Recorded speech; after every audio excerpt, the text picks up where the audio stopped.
Bonjour à toi, j'espère que tu vas bien. Aujourd'hui, on va parler de quoi? De l'influence des réseaux sociaux sur toi, sur ton image, sur ta vie et tout, hein. Donc, on va parler de ça. Qu'est-ce que je voulais te dire? J'ai un rendez-vous dans peu de temps, tu comprends? Donc,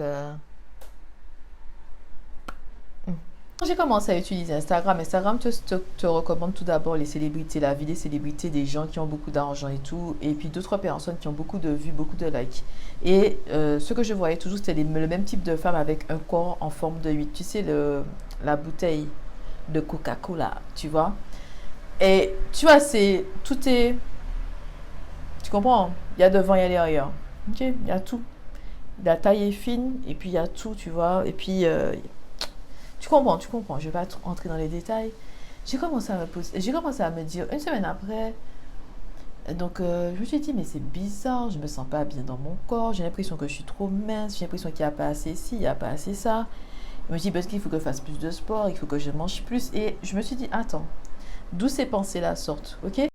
Donc, ce qu'il faut que tu saches, c'est que depuis l'âge de 18 ans ou encore depuis le lycée, j'ai réglé ce problème avec l'acceptation de mon corps tel qu'il est. Ok, comme tout le monde, hein, tu te dis que j'ai des défauts, blablabla. Bla, bla, bla. Oui, on a tous des défauts, mais je me suis dit, ah, voilà la pensée au lycée. Je me suis dit, je ne suis pas la plus laide, je ne suis pas la plus belle, je suis potable, ça va passer. Ok, ça c'était ma pensée au lycée. Ok, vraiment ma pensée au lycée pour ne pas me casser la tête avec qui que ce soit, quoi que ce soit. J'ai dit, ok, je ne suis pas la plus belle, je ne suis pas la plus laide. Ok, ça passe. Voilà. Donc, depuis le lycée, franchement, je suis OK avec mon corps. J'ai appris à m'aimer avec le temps, à me trouver belle et magnifique. Mais ça, c'est vraiment venu avec le temps. Mais au début, le départ, pour moi, c'est me trouver potable. Tu comprends? Ça, c'était le langage d'avant quand j'étais au lycée.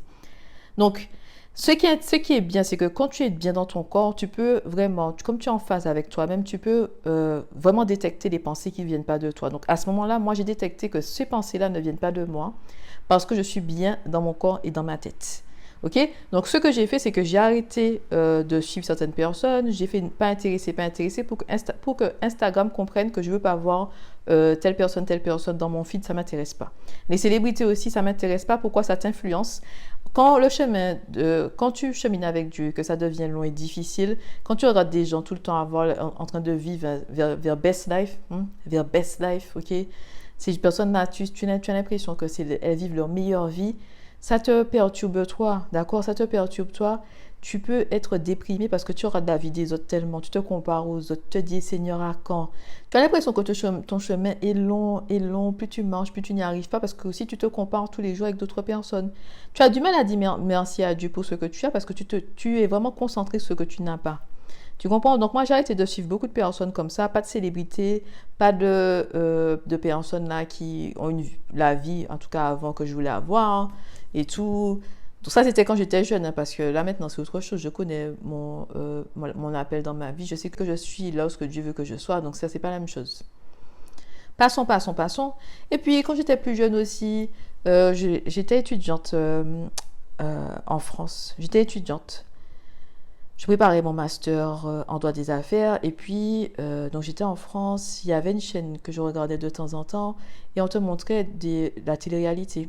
Hier, moi, je me suis dit, il faut que j'arrête de regarder ça parce que pendant que moi, je regarde ces personnes-là vivre leur meilleure vie, ma vie n'est pas encore construite, j'ai encore rien fait dans ma vie. Tu comprends? Donc pour moi, c'était comme si je perdais peut-être du temps à regarder des gens vivre alors que moi, je n'avais pas encore une vie. Donc je me suis dit, il faut que j'arrête avec ça aussi. Donc c'est comme ça que j'ai décidé de vraiment me concentrer en fait sur la construction de ma vie, ne pas regarder à droite et à gauche, mais me concentrer vraiment sur mon cheminement avec Dieu. Je ne regarde pas des personnes qui me perturbent, ok, qui me perturbent, qui me font me poser des questions vraiment dans le sens pourquoi je suis toujours là, pourquoi j'ai pas encore ci, j'ai pas encore ça, non. Ok? Avec le temps, je te dis quelque chose, c'est plus facile pour moi parce que je suis vraiment dans Philippiens 4:12 que je me contente. Je remercie Dieu quand il y a, je remercie Dieu quand il y a pas. Mais ça, c'est avec le temps. Ça, c'est maintenant. C'est facile pour moi de faire ça. Mais au début du cheminement, non. Au début du cheminement, je voulais arriver quelque part. Je voulais accomplir des choses. Je voulais voir, en fait, des choses tangibles. Je voulais voir la manifestation de mes prières. Je voulais avancer. Je voulais avoir ce sentiment-là que les choses se mettent en place rapidement, qu'on passe d'un niveau à un niveau. Et c'est pas ce qui se passait dans ma vie. Tu comprends?